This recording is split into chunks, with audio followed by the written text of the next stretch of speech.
During the last year and a half of college, I started playing with a new group of friends I made through a coworker. This group has morphed and changed over the years, gaining and dropping members every now and then because, life happens and such. I still play with them when I can, but since I moved back home, I can't reasonably meet with them on the regular anymore. They support this channel when they can, and I hope to use it as a means to stay in contact with them. While I was still DMing a game for them, back in the early months of knowing these guys, one of the more seasoned players and the aforementioned coworker decided that he wanted to run a one-shot from a D&D podcast we both got into called The Adventure Zone. The Adventure Zone is a great D&D podcast done by the guys who do My Brother, and Me, or Mabim Bam as the fanbase calls it. I highly recommend it, almost as much as the Critical Role show done by Geek and Sundry. Or do they do that anymore?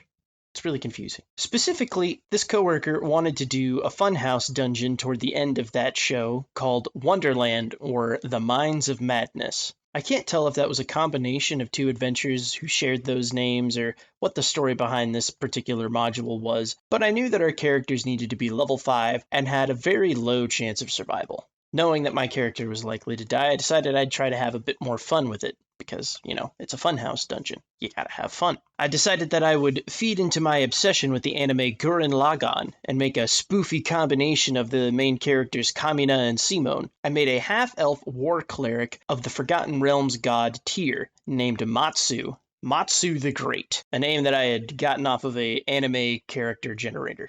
I gave him loads of charisma and even took the inspiring leader feat, which is absolute garbage, but it all went with the character. Sub-optimized and going into somewhere where he was likely to die. It was destiny. I had a blast playing Matsu, yelling lines such as, "Who the hell do you think I am?" and "My hammer will smash through the heavens," because Matsu used a hammer instead of the infamous drill. As we entered the mines, we found a recently orphaned baby goblin, who we all fell in love with out of character. We ended up taking the goblin, whose name was Hug Hug, due to the fact that he thoroughly enjoyed hugs, into the dungeon to keep him as safe as possible. We smashed through some dwarven skeletons and found some cool items like a tiny hammer and a ring of piercing resistance, eventually finding the entrance to the Mines of Madness. The entrance to the Mines of Madness was carved to look like a giant dwarf head that had curled into a painful smile, and the only way that we could walk through it was by also giving an equally painful grin. As we walked through, we found that the room was a black abyss for a moment until lights flashed on, and then we saw a crowd, an audience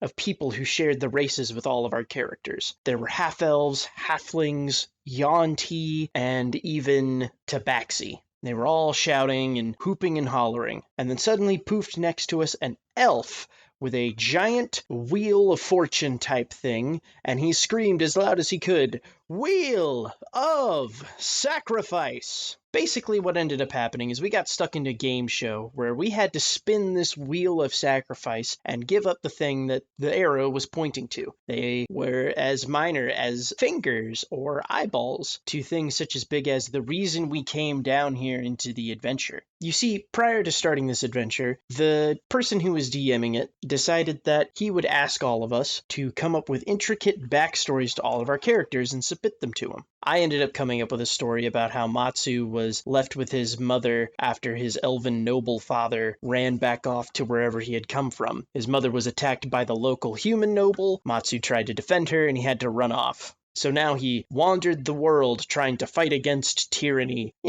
the plot of Gurren Lagann. One of the icons on the wheel forced us to give up memories. Typically, they were memories of something we cherished, or the reason we continued to fight. And I, of course, got that one. And by God damn it, I'm gonna stay in character no matter what, even if it is a one-shot and I'm likely to die in the next 10 seconds. So I decided that no, I wasn't gonna sacrifice whatever my thingamajig was. So since I said no, the elf said, "Okay," and another light, the lights that indicated we had all spun the wheel, popped up, and the light that I was going to light didn't turn on, so now I had to spin the wheel 2 more times. I ended up spinning the wheel about 4 times because I had lost count. I meant to only spin the 2 that Matsu needed to take and 1 for Hug Hug, but I think I ended up taking 1 for another person on the team. Whatever. I was the hero. I wasn't going to let something as stupid and pathetic as numbers get in my way. After we had all spun it and lost our fingers and memories and things, we had to go into the next room where we found something called the Monster Maker. We came up to a panel that had what looked like a slot machine on it. We would flip levers and panels would start to rotate on the device itself. And this would probably end up determining whatever the monster was. We ended up rolling a teleporting electric dire bear or something. It was ridiculous. So we spin all of the things, fight it. It almost kills us, but we're fine, and we continue onward. Except I'm an idiot. So a few people continued onward, but I and a few other members of the dungeon decided to stay behind. You see, earlier on we had found a statue that gave us some advice, and part of the advice was that we had to speak to a gargoyle to find out the secret to some part of the dungeon. I thought that perhaps we had to summon the gargoyle to find out the secret with the monster masher, because of course it makes monsters. Gargoyles are monsters. I should make that. So I start explaining this to all of my friends, and a couple of them are like, "You're an idiot," and continue onward. But a few others are like, "All right, I'll stay behind and fight it with you if you think that that's what we have to do." And I'm yelling up at the elf who turned out to be some hyper lich or something, and I tell him what my plan is, and he's like, "You could totally try that. I'm not gonna stop you." And so I go and I flip the levers, and he's like, "What a fucking idiot." And then I had to fight a exploding teleporting squirrel or something. I can't remember what the monster was. All I know is that it sucked fighting it, and we ended up killing it. We end up going on into the next part of the dungeon, and it's another set of spins. I lost my dark vision, someone lost their memories, Hug ended up taking one for the team, and he lost a bunch of his own health, and he started becoming this crippled, frail, goblin baby. So at first he was probably only an inch tall, now he's only an inch tall and about the width of a toothpick. We move on and we find ourselves in a room with a giant door that requires a password, and a gargoyle right next to it. So I of course ask the gargoyle what the password is, and he just blurts it out, so I felt really bad. We open the door and we go through, and there's a cavern with a bridge, and as we go over the bridge, something starts yelling out different things. We hear a voice from down below about someone yelling for help. Things like, "I've broken my leg, I'm messed up, we're hurt, we need help."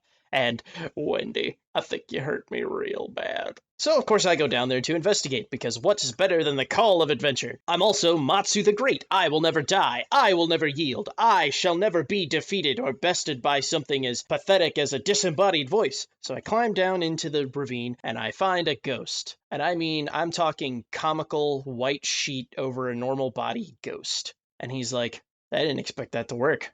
And I was like, "Huh. Cool, I'm gonna go then." And he's like, "Yeah, I don't really know what you want to do." And I was like, cool. He says, "Hey, if you beat me in a fight, I'll give you something helpful." I don't remember what it was. So I start to fight him, and it's a ghost. And I mean, I'm level 5 by myself. If you've seen ghosts in the monster manual, they suck. So I was immediately like, goodbye. And he was like, "Yeah, okay, cool." And I left. And that was it. I can't remember the ghost's name. I don't think he had a name. I think that was part of the joke. So we go onward, and the tiny hammer becomes relevant because we find a giant golem. We found the hammer originally in a glass case that said "break in case of golems." So we took that tiny hammer, and the golem's like, "Hey, if you give me that hammer, I'll let you go." So we gave him the hammer and continued onward, and we continued into the last room of the dungeon.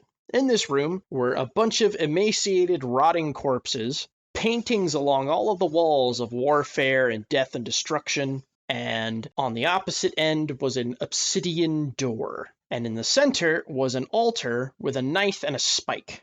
I go up to the door and it says something about, "We have to sacrifice someone to move forward." Now, I'm sure a lot of you saw this coming, that Hug was just put here to be a meaningful tearjerker that we had to sacrifice to get through the thing, or we would have to sacrifice one of these characters that we had been making over the course of a week and we had all fallen in love with. Matsu, of course, saying that he'll never die, he can't die, he's Matsu the Great, offered his life to the altar, thinking that it probably wouldn't kill him, he's too cool. The tabaxi ended up taking his side, and we had this split right down the middle of who was going to sacrifice who. People saying that I was more practical because I was the only person who could heal, and we didn't know it was on the other side of the door. The tabaxi and I arguing that we couldn't just sacrifice a small innocent child. But then the halfling barbarian, somehow being only 3 feet tall and Matsu being a good 6'2", jumped up, grabbed Hug off of my shoulder, slammed him onto the altar, and stabbed him in the chest.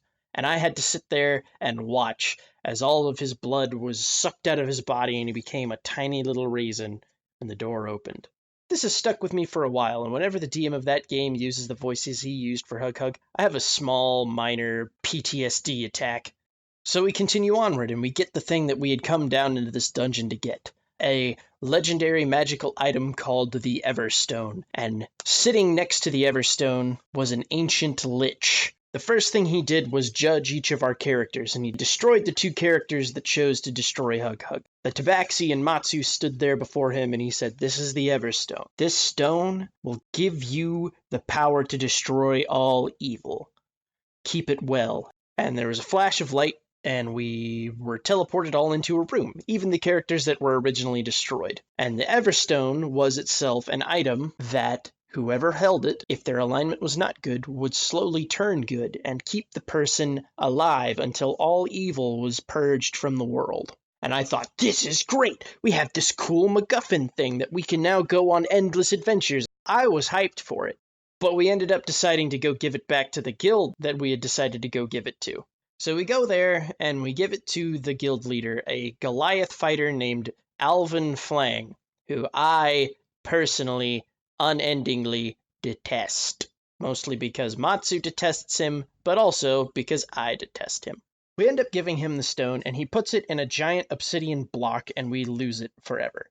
So we only went there to go get this MacGuffin, only for it to never ever be used ever, which sucked.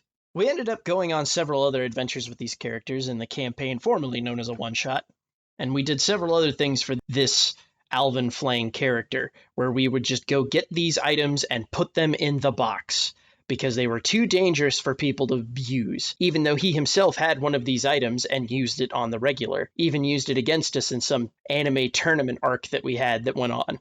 We ended up cutting that game short because of some personal things, and all in all, I was kind of disappointed in how that game went afterwards, but Matsu was still really fun to play. Everybody has to have a learning experience, I guess. Anyway, that's really it for the story of Matsu. Nothing else really of note happened that I want to talk about, so hopefully that next video ends on a better note. Adios. Glorious.